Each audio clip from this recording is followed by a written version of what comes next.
Coming up this evening, opening of land borders highly anticipated in President Akufo-Addo's 28th national address on COVID-19 measures tonight. Ghana Armed Forces reinforced to double its effort in the fight against illegal mining. And on the foreign front, South Africans and migrants march in anti-xenophobia protest in response to marches against migrants by the self-styled Operation Dudula movement. Good evening, it's News Live on GBC News and on GTV, also streaming live on Facebook and on YouTube Ghana Broadcasting Corporation. My name is Samuela Quarter. Now the news in detail. President Akufo-Addo will at 8 p.m. today address the nation on measures taken to curb the spread of the coronavirus in Ghana.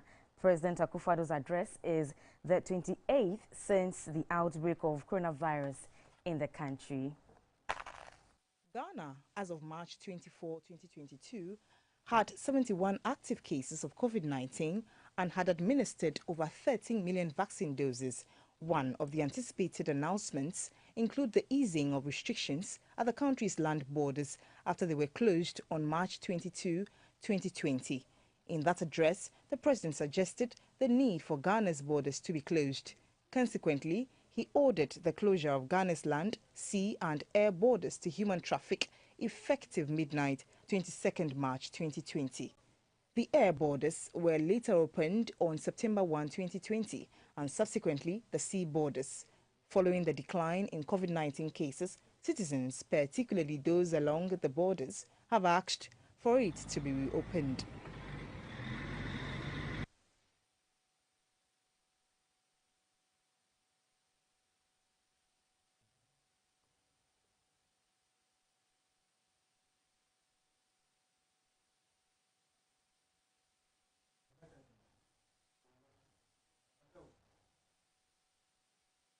Personnel of the Central Command of the Ghana Armed Forces have been equipped with technical skills in the effective and successful fight against illegal mining, otherwise known as galamsey. The soldiers, including their other security agencies, are members of Operation Calm Life team tasked to stop the illegal mining, to protect water bodies and environment for posterity. The General Officer commanding the Central Command of the Ghana Armed Forces, Brigadier General Joseph Aduku Afar, advised the member to be circumspect in their reportage for the sustenance of the exercise. The training program highlighted the side effect of illegal mining on the environment and its impact on the socio-economic development of society. A research by CSIR has shown that the country will face serious water challenges by 2030 if the current damage to the water bodies by illegal mining is not checked.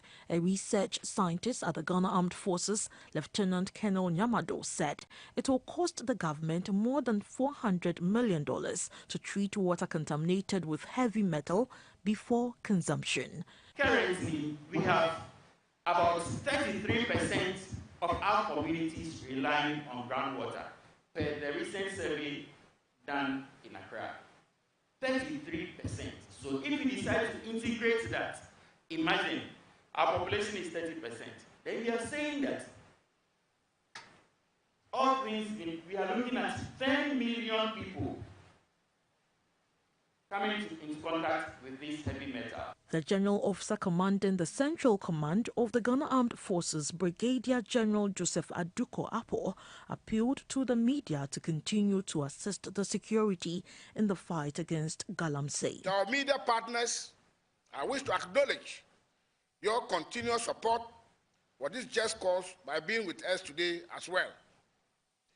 The whole nation acknowledges the important role you have played since the inception of this fight when the media coalition against galamsey was formed. I must add that this program is very important as far as the fight against illegal mining is concerned. Soldiers are going to ask important questions and make important contributions through the sharing of experiences. An army officer, Colonel Ejejebi, urged the soldiers to always lead by example, adding that the success of any exercise largely depends on effective and well-motivated leadership. Of the 12th Annual National Conference of the Association of Ghana Education Service Internal Auditors held in Ho in the Volta region, members were tasked to improve on their competencies to manage and account for public resources. The Deputy Director General of the Internal Audit Agency, Mr. Thomas Thompson-Ajay, encouraged members to adopt an unbiased attitude and proactiveness in the discharge of their duties. The three-day national conference with the theme Improving Ghana Education Service Management Efficiency in COVID-19 Era, the role of the internal auditor was an opportunity for members to sharpen their skills and knowledge on various topics and update themselves on current internal audit trends and practices. The conference also enabled members of the Association of Ghana Education Service Internal Auditors to interact and share ideas on ethical and professional standards. Participants were drawn from all 16 regions across the country. The Volta Regional Minister, Dr. Achimota, employed the members of the association to be professional in the execution of their works. He urged the management of the education service to support and cooperate with internal auditors without unnecessary interference. As I entreat the internal auditors to do their work without fear or favor, I wish to also entreat the management of the Ghana Education Service to support and cooperate with the internal auditors. The Chief Internal Auditor, Reverend Bismarck Akandi, appealed to the Director General of GES and other stakeholders to provide them with relevant equipment to enhance their performance. The Deputy Director General of the Internal Audit Agency, Mr. Thomas Thompson-Ajay,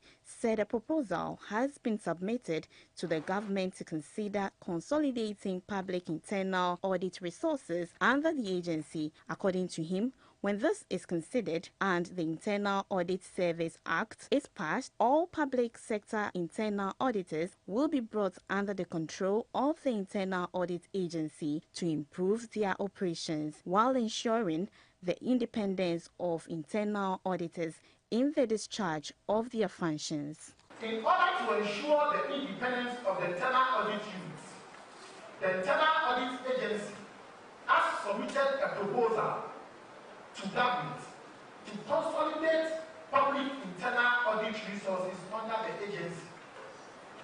When the proposal is accepted by government and the subsequent passage of the Internal Audit Service Act, all public sector internal auditors will be under the control and direction of the Internal Audit Agency. More than 60 young African entrepreneurs have been recognized under the 40 Under 40 Awards for their contributions towards the continent's growth. The nominees were drawn from 15 countries across the continent. They received awards under the categories of education, media, sales and marketing, theatre and arts, energy, women empowerment, among others. The Chief Executive of Exodus Communications, Mr. Richard Abbey Jr., encouraged the nominees to see themselves as winners in their fields. If you don't take a trophy, please, do not give up. There's still 40 under 40. In Ghana, somebody had come 5 times. He has still not won. Somebody came 3 times. On the 4th time, he won. But I believe we are all winners, even though we are competitors. The Deputy Head of Mission in Ghana, Kingdom of Morocco, Mr. Abdirahim Cherab, urged the award winners and other young African entrepreneurs to raise standards of their businesses to be able to compete on the world platform.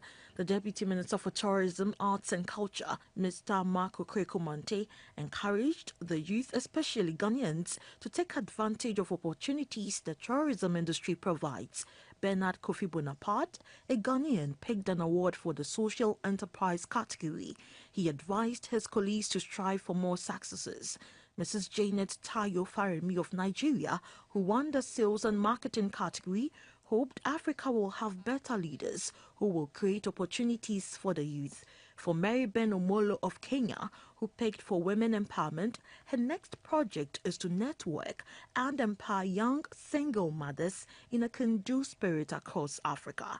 The overall winner from Zimbabwe, Mr. Shakespeare Timbura, expressed gratitude to the organizers and called on African leaders to prioritize the future of the youth in their deliberations. Now, reports indicate that 1 out of every 3 preterm babies sent to the Cape Coast Teaching Hospital as a referral from other hospitals die. This is because the hospital has been operating without a standard neonatal intensive care unit known as NICU, while receiving 2 infant incubators from Krokoko Charities and its partner KGL. The CEO of the hospital, Dr. Erikofin Jendu, sent an SOS to organizations and philanthropists to come to their aid with such facility to save the dying children. Neonatal Intensive Care Unit is a special unit in a hospital to manage babies born with special needs or pretermed babies. Unfortunately, the Cape Coast Teaching Hospital, which is a referral hospital in charge of Central, Western and Western North and parts of Eastern regions, does not have the full complement of what makes a NICU. A major challenge especially has been the lack of space to accommodate these children. The facility is making do with what they have created, a special care baby unit in the face of the challenges. Out of the 903 babies with special needs admitted at the facility last year, 396, which is about 40%, were pretermed babies. Currently, there are 21 children on admission and 12 out of it are pretermed babies being managed with only 5 incubators. Interestingly, a baby is on admission from Ivory Coast. As a relief, the Krokoko Charities, in partnership with KGL Foundation, has presented 2 baby incubators, each costing $10,000 to the facility. This adds to 3 the number of incubators Krokoko Charities has donated to the facility to help save the dying children. The chief executive of the charities, Kwame Sefakai, indicated his commitment to support in establishing a standard NICU for the hospital. The CEO of the Cape Coast Teaching Hospital, Dr. Erikofin Jendu, was grateful to the Krokoko Charities and their partners for being a friend to the hospital. He, however, sent an SOS to other organizations and philanthropists to support the hospital in building a standard neonatal intensive care unit with all needed equipment to save the children. More than 600 players in the hospitality and tourism industry in the Volta region have received training under the Ghana Cares Obatampa program, a Ministry of Finance post-COVID business recovery support initiative. Facility managers, including transport sector operators, rental businesses, as well as security agencies and other service providers, all came under one roof for a day's engagement session in customer service, customer care and digital marketing. According to officials of the Ghana Tourism Authority, the tourism component of the Ghana Care Obatampa program is to support industry players to bounce back after COVID setbacks. The 100 billion cedis Ghana Cares Obatampa program is a 3.5-year comprehensive mechanism to mitigate the impact of the COVID-19 pandemic and create a stronger and more resilient and transformed economy. This priority is to ensure investment and development of infrastructure, improve marketing, improve supply chain links, enhance capacity of key tourism institutions and actors. It is also to ensure improved coordination with the private sector for job creation and economic expansion. It is believed that the intervention is expected to increase tourist arrivals, increase jobs in the sector, and also increase the sector's contribution to the GDP by 2% by 2030. The Volta Regional Director of the Ghana Tourism Authority, Mr. Alexander Nketia, said the industry in the region is fast recovering from the impact of the COVID-19.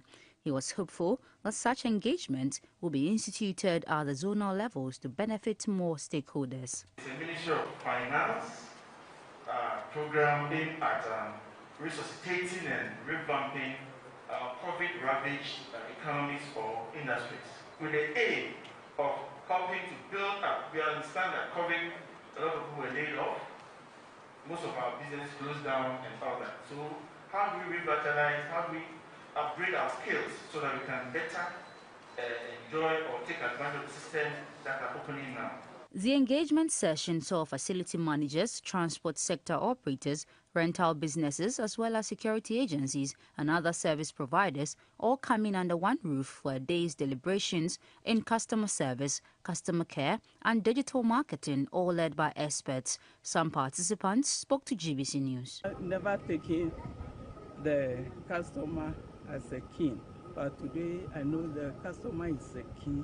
When I go back, I'll be able to train my workers how to receive customers. I have learned to know today that the customer is actually my employer and the customer is the one that pays me. So there is the need for me to treat my customers with the maximum respect, and you have to treat them just like a king. So the customer is priority.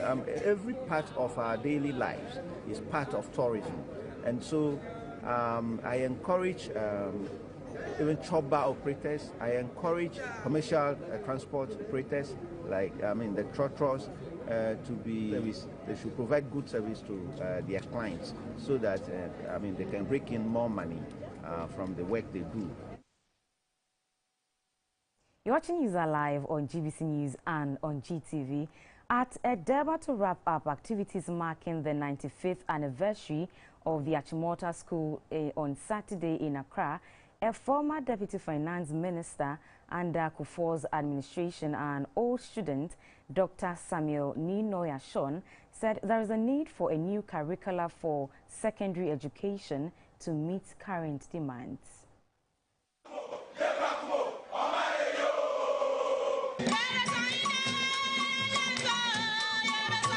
The vision of Sir Frederick Gordon Gudgisberg to bridge the gap between the rich and the poor with a touch of the British standard curricula established the Achimota School together with Dr. James Kweri Agri and Reverend Alexander Garden Fraser in 1927. The school has since produced great leaders for Ghana. A former Deputy Finance Minister under Kufuor's administration and old student, Dr. Samuel Ninoy Ashon, said there is an urgent need to restructure Ghana's secondary school curricula. To develop skills such as active learning, complex problem solving, critical thinking, creativity, quality control, and service orientation to prepare our students for this new revolution that is happening in real time before our very own eyes.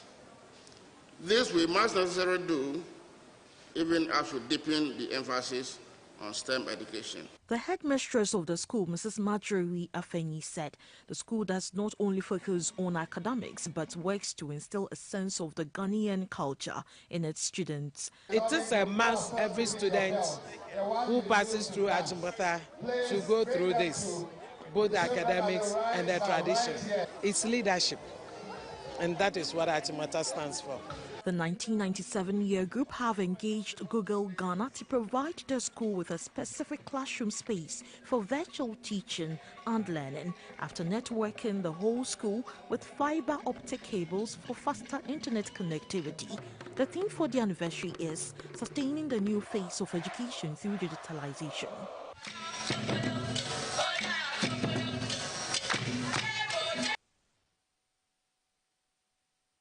Now, if you missed some of the past week's major stories, here is an opportunity to catch up in pictures.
You're still watching News Live on GBC News and on GTV. We'll be back shortly. Please stay.